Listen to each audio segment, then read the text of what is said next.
Aerosols को समझना है कि एरोसोल्स हैं क्या। जैसे हम पढ़ रहे हैं डोजेज फार्म, हमारा बेसिक जो चैप्टर चल रहा है डोजेज फार्म है। डोजेज फार्म में हमने बहुत सारी चीज़ें पढ़ी हैं, ठीक है। इसमें सिरप भी पढ़ लिए, इनहेलेशन भी पढ़ ली, पेरेंटल डोजेज भी पढ़ ली, पेरेंटल मेरे ख्याल आगे आएंगे।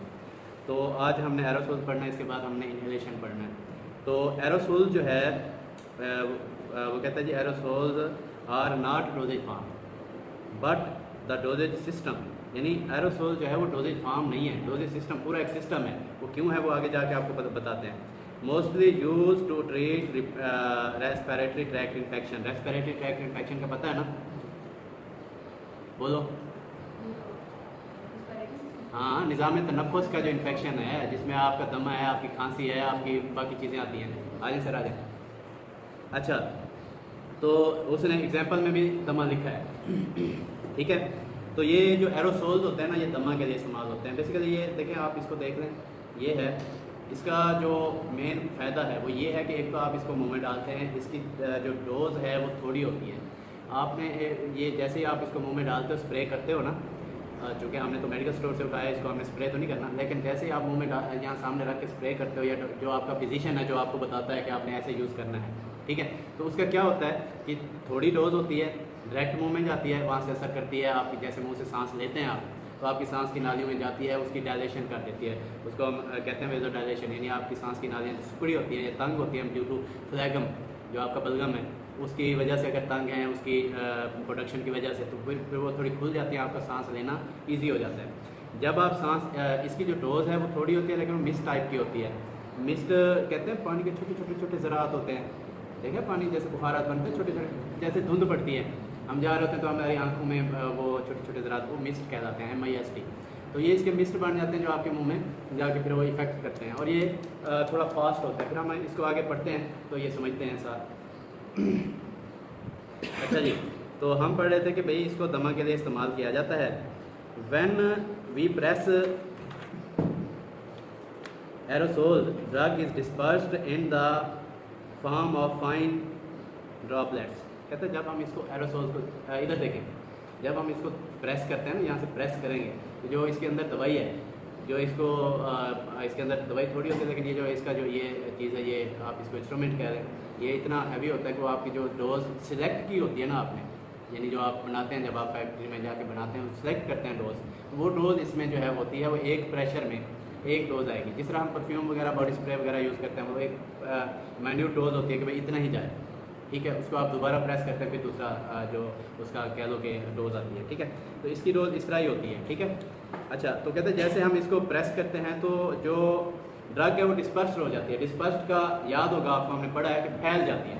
हमने डिस्पर्स सिस्टम पढ़ा था ना, उसमें एक डिस्पर्स एक कंटिन्यूस था, दूसरा जो है वो था कि ये फैल जाती है। तो इसका मतलब होता है फैल जाना। अच्छा, आप ये एरोसोल में आपका ज़्यादा दिखा हुआ है, इसको मैंने थोड़ा शार्ट करके किया हुआ है, ठीक हो गया। फाइन ड्रॉपलेट्स कह लो, मिस्ट कह लो, उसकी शक्ल में। अब कहते हैं टाइप्स ऑफ एरोसोल्स। 3 तरह के एरोसोल्स होते हैं। Number 1 nebuliser, number 2 dry powder inhalation, और नंबर 3 मीटर क्लोज इनहेलर्स, ठीक है। अच्छा देखें, ये है मीटर क्लोज इनहेलर, ठीक है, या ये है, ये नेज़ल स्प्रे है। बेसिकली इसको आपने नाक में देना होता है, लेकिन ये मीटर क्लोज होते हैं। जैसे आप इसको यहाँ से प्रेस करते हो ना, तो वो डोज आ जाती है। अच्छा, तो दूसरा इनहेलर्स, सॉरी नेबुलाइजर्स, ये आपके हॉस्पिटल्स में, क्लिनिक्स पे डॉक्टर्स के पास होते हैं। ये बच्चों के लिए मोस्टली इस्तेमाल होते हैं। मास्क लगा कर भी करते हैं, वैसे भी सामने पकड़ के बैठ जाए, बच्चा सांस ले रहा होता है, उसकी सांस ईजी हो जाती है। मोस्टली ये बच्चों में डबल नमूनिया हो जाता है ना, तब ये यूज़ किया जाता है। बच्चों में तो अस्थमा नहीं होता, अस्थमा तो बड़ों में जाके होता है ना, लेकिन बच्चों में डबल नमूनिया में सेम कंडीशन हो जाती है, ठीक है। तो जो ड्राई पाउडर इनहेलेशन है, ये बहुत कम यूज़ होती है हमारे इसकी मेडिकल की इंडस्ट्री में। इसको आप दूसरे लफ्ज़ों में अगर लें तो जो लोग नशा करते हैं, वो कोई ख़ास किस्म का पाउडर होता है, वो सूंघते हैं, उससे उनको एनर्जी मिल जाती है, जो भी मिलता है वल्लाह आलम, ठीक है, उनकी वो एडिक्शन पूरी हो जाती है।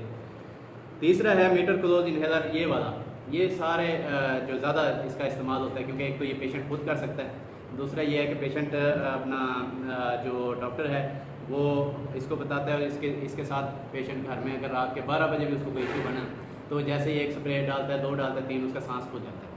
और दमा वाला पेशेंट ऐसा होता है, अगर आपने कभी दमा वाला पेशेंट देखा है तो ठीक है। उसके बाद आता है जी नेबुलाइजर्स को, अब इसके जो टाइप्स हैं इनको डिटेल में डिस्कस कर रहे हैं हम। नेबुलाइजर कहता है it is a dosage system that release drug in the form of mist. वही बात आ गई कि जब नेबुलाइजर आप लगाते हैं, आपके क्लिनिक में है वहाँ पे जहाँ आप काम करते हैं? अच्छा, आपके उधर है हॉस्पिटल में, आपने भी देखा हुआ है ना सर, यूज़ करते हैं? अच्छा, आपका है। अच्छा, तो ये क्या करता है, आपने यहाँ पकड़ा हुआ है तो एक धुंध सी बन जाती है, वो मिस्ट जो होती है उसकी जो उसकी स्प्रे की, तो वो उसके अंदर जारी होती है, ठीक है। उसके बाद है मीटर डोज इनहेलर, ये वाला मीटर डोज इनहेलर, ये वाला मैंने इसको पहले भी डिटेल में बताया, अब इसको थोड़ा सा हम डिस्कस कर लेते हैं। It is a dosage system that release a specific amount of drug. मैंने ये भी बता दिया पहले कि इसको एक मखसूस इसका रखा जाता है कि भाई इतनी ही डोज, इतनी ही अमाउंट इसकी जो है वो मुंह में जाए, ठीक है। तो एक पंप में उतनी जाएगी, आपको अगर इजी फील हो रहा है ठीक है, वरना आप दूसरा पंप यूज़ कर सकते हैं। और ये जो इनहेलर्स होते हैं इनके 3 पफ दिए जाते हैं। आज का तब मुझे नहीं पता, जब मैं काम करता था तब मैंने देखा था कि हम 3 पफ दिया करते थे। It is self administered by patient, ये इतना ईजी है, मतलब पेशेंट खुद यूज़ कर सकता है। उसके बाद इसकी जो तीसरी चीज़ है, मोस्टली और वाइडली यूज्ड एरोसोल सिस्टम, यानी मोस्टली और वाइडली, ये world all over the world ये ज़्यादा यूज़ होता है। मैंने एक फ़िल्म में देखा था, वो उसके पास होता है, वो हीरो पेशेंट होता है इसका समय का, उसके पास होता है, वो मारता है, ठीक हो जाता है उसी वक्त। तो इसका जो ड्राई पाउडर वाला है, it is dosage system that release drug in the form of powder, ठीक है। मैंने बताया ना, इसको हम नशाई पाउडर ही कहते हैं। वो पाउडर जो है वो ये वाला यूज़ करते हैं, उनको जो भी जैसा भी तरीका होता है, इसको सूंघना होता है बेसिकली ना जी, इंजेक्शन भी लगाते हैं वल्लाह आलम, अब मैं नहीं जानता। अच्छा चले, हमने ये पढ़ लिया। इसको ये वाला उतार दिया जाता है, ये येलो, फिर इसको ये ऐसे दबाते हैं तो ये डोज चली जाती है, इसको ऐसे दबाते हैं डोज चली जाती है। ये आपको मैंने बता दिया है। अब हम इसके एडवांटेजेस और डिसएडवांटेजेस को डिस्कस कर लेते हैं। एडवांटेजेस ऑफ एरोसोल्स में सबसे पहला जो है वो ये है कि इसमें deliver medication directly into the lungs, यानी जैसे ही आप मुंह में डालते हैं तो सीधी आपके लंग्स में, आपके फेफड़ों में चली जाती है। उसके बाद कहता है रिड्यूस सिस्टम इफ़ेक्ट्स। देखें, इफ़ेक्ट और साइड इफ़ेक्ट हर ड्रग के होते हैं, लेकिन क्योंकि इसमें ड्रग कम होती है इसलिए इसका तो जो है वो कम होते हैं side effect. Onset of action is faster than oral. अच्छा, इस ऑनसेट कहते हैं आगाज़ को, ऑफ एक्शन, यानी एक्शन से मुराद कि आपने दवा ली तो उसने कितनी देर में असर दिखाना शुरू कर दिया। जो आप ओरल लेते हैं ना, उससे भी इसका जो ऑनसेट है वो ज़्यादा जल्दी है, ठीक है। तो ये इसका एडवांटेज है, फास्टर दैन ओरल। अच्छा जी, dose of medication is almost 1/10 of oral dose. हाँ जी, आगे ना वही बात कि अगर हम ये वाला यूज़ करते हैं तो जो आप एक गोली खाते हैं, मेरे ख्याल में उसके 1/10 इसमें होता है जो आप एक बार मारते हैं मुंह में, ठीक है। तो इसका जो इसमें जो ड्रग है वो भी कम होती है, लिहाजा आपको साइड इफ़ेक्ट भी कम होंगे। ठीक हो गया, यहाँ तक समझ आ गई। अब इसके 3-4 डिसएडवांटेजेस भी हैं, उसको भी हम देख लेते हैं। कहता है जी, पहला डिसएडवांटेज ये है कि इसकी लिमिटेड रेंज होती है of drugs are aerosols in inhaler form. कहते हैं जी लिमिटेड ड्रग्स होती हैं, कोई 2-4-5 ड्रग्स ही हैं जो आप इसके ज़रिए इस्तेमाल कर सकते हैं, ठीक है। उसके बाद इसके डोजेज एरर है, हो सकता है आपने, लेकिन डोजेज एरर इसको कहते हैं कि हो सकता है डॉक्टर आपको यहाँ बताता है, आपका फिजिशियन जो होता है, ठीक है। डॉक्टर से बहुत होते हैं, ठीक है ना, हर्बल डॉक्टर भी होता है, होम्यो डॉक्टर भी होता है, PhD डॉक्टर भी होता है, सर्जन डॉक्टर भी होता है, दूसरा फिजिशियन डॉक्टर भी होता है। लेकिन ये आप काम है फिजिशियन का, तो ये जो आपका फिजिशियन है वो आपको यहाँ बताता है मिसाल के तौर पर, तो आपने यहाँ पर रखकर प्रेशर लगा दिया तो वो डोज जो है वो बाहर आपके इन्वायरमेंट में चली गई, आपके मुंह में नहीं गई, आपकी सांस के अंदर नहीं गई, तो इससे आपको बस आपका इफेक्ट नहीं होता है, असर नहीं होता। ठीक हो गया। उसके बाद है जी एडिशनल कास्ट, ये महंगा होता है, ये महंगा होता है रदर देन टैबलेट्स। अगर आपको आप मिसाल के तौर पर सांस के लिए कोई भी टैबलेट खरीदते हैं, हम एग्जांपल ले लेते हैं साल्बुटामोल की, वेंटोलिन की, तो वो एक पत्ता अगर आपको 20 रुपये का मिलता है तो ये एक पंप आपको 400 का मिलता है। ठीक है, उसकी वजह क्या है? चलें, ड्रग तो है, ड्रग की तो कास्ट होती है। इसका ये जो टोटल इसका एक ये है इंस्ट्रूमेंट, इसकी कास्ट होती है। ज़ाहिर बात है ये चीज़ें ये आपके वहाँ बुक में लिखी हुई हैं, अगर आप बुक में पढ़ें ना तो इसकी डिटेल पूरी लिखी हुई है। इसको आप देख लिया आपने, इसको पढ़ खुद लेना।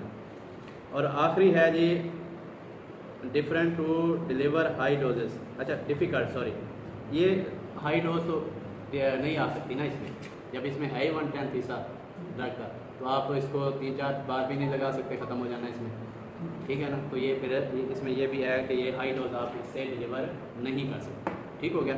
ये एरोसोल था, फिर हम नेक्स्ट देखेंगे इनिजेशन वगैरह।